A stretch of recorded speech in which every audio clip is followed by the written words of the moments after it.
What up, YouTube? Boy, Full Reduce. Doing this video today about a secret society called the Illuminati. Most of you probably already heard of them. I've been doing, a lot of research on them for quite some time right now. So I feel as though everybody should find out what they're about, who they are, etc., etc. So before you just turn me out, just hear me out, look at the video, and tell me what you think about it. Send comments, download it, send it to your friends, send it to their MySpace, Facebook, YouTube page, send it to everybody. Everybody needs to know about these people. Before you can fully understand who they are, you got to start from the beginning. So I'm gonna show this video like to start everything off. Start from the beginning. Let you learn everything to the end. Alright, let me get this thing started. Enjoy. Before I get started, try to bear with me. It's gonna throw you off a little bit at first, but it will get to the point as it go along. And believe it, don't believe it, I don't care. But just like I said, keep an open mind about everything. Alright, I'm gonna get started. Enjoy.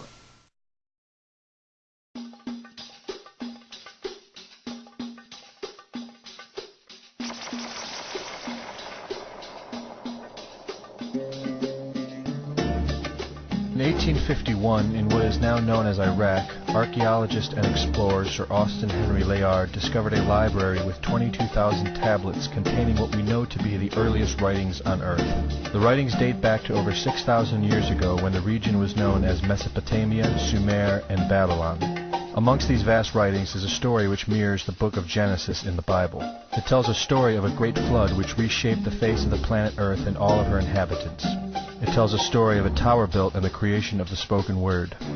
One of these scrolls includes a star map of what appears to be a sun and its planets. The writings include detailed descriptions and maps of our solar system matching what we know today and beyond. It includes a 10th planet in an orbit between Mars and Jupiter. It is written that the 10th planet Nibiru was thrust into our solar system and collided with the planet Tiamat. The remaining bulk of Tiamat over time became Eridu, the Earth as we know it, and the rest of her became the asteroid belt. In retrograde to the other 9 planets, Nibiru took orbit around our Sun in a long ecliptic or apogee. Lasting 3,600 years, it passes between Mars and Jupiter. In recent years, based on the patterns of our known solar system, astronomers have been looking for a planet with this same orbit. In search of this planet, they discovered the planet Pluto. The search continues. According to the ancient texts, this detailed information was given to them by the Anunnaki, or those who from heaven to earth came. They describe the Anunnaki as a reptilian race of gods which came to the earth in fiery ships from their home planet of Nibiru, the 10th planet. It is written that these Anunnaki came to the earth to mine gold and other elements to serve in protecting the atmosphere of their distant home planet. After a workers' revolt, the Anunnaki rulers began to genetically alter Cro-Magnon man to create a slave race, resulting in the human race. It was said that we were created by the gods in clay vessels. It is written that man was forbidden to depict the Anunnaki in their actual form. Just prior to the Great Flood, the bulk of the Anunnaki would return home, leaving numbers of them behind to watch over the earth. Anu was king. Assigned to Anu to heed his instructions. 300 in the heavens he stationed as a god, the ways of earth to define from the heaven. And on earth 600 he made reside, after he all their instructions had ordered. To the Anunnaki of heaven and of earth he allotted their assignments. This story of reptilian gods from the heavens creating man is not at all uncommon. It in fact can be found in most every region of our planet. In Japan, emperors claim descent from dragon gods who came from the sky. Australian Aborigines teach of a reptilian race which lives underneath the earth and governs over men. They believe they are descendants of a race of dragon human. China teaches the serpent queen Nukua interbred with man. India calls these reptilian gods Nagas and claim they seeded their royal families. Throughout the Middle East, it is believed a serpent race created man. The book of Genesis tells of giants who came from the heavens to breed with the daughters of man. They are called the Nephilim. In Africa, they call them Chitauri, children of the serpent. The royal kings of Africa claim descent from serpent gods who came from the sky. In South America, the Mayans teach that their ancestors were the people of the serpent. The Aztecs were said to be created by a serpent woman. In America, the Hopi Indians believe sky gods came to Earth to breed with their women and refer to them as their snake brothers. The word Sioux means snakes, and Iroquois means serpents. It seems the only places you will not find this historical story is where the history has been methodically destroyed.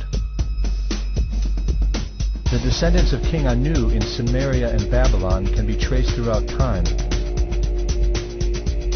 The pharaohs of Egypt were from the bloodlines of the Babylonian kings. The rulers of the Roman Empire can be traced to Egyptian hierarchy. All throughout Europe, the royal families can be traced back to the great Roman emperors.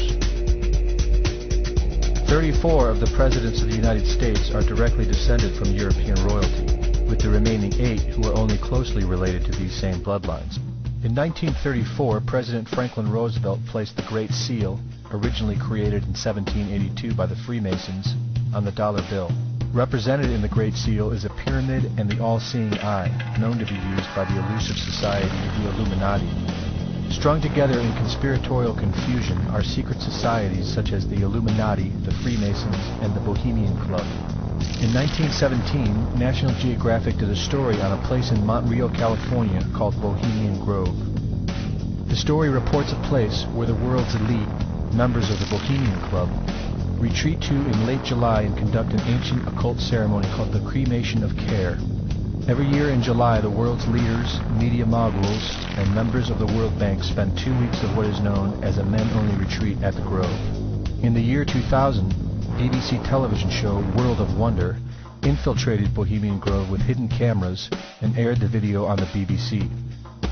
The video shows the large mass of men donning red and black robes and once again conducting the Cremation of Care ceremony. The altar is at the base of a 200-foot owl, the Babylonian symbol of the god Moloch, the god of human sacrifice. In the video, a body is delivered upriver to the altar where it is set on fire. Upon being aired, members of the Bohemian Club reported that the ceremony is a put-on, merely done for entertainment and fun. This history tells a story of our world leaders having a deep involvement in satanic tradition, worshipping our reptilian overlords, serpent gods. It poses the possibility that we may be and have always been enslaved by our leaders, no different than sheep or cattle. There is an endless amount of information out there which supports this, but don't take my word for it.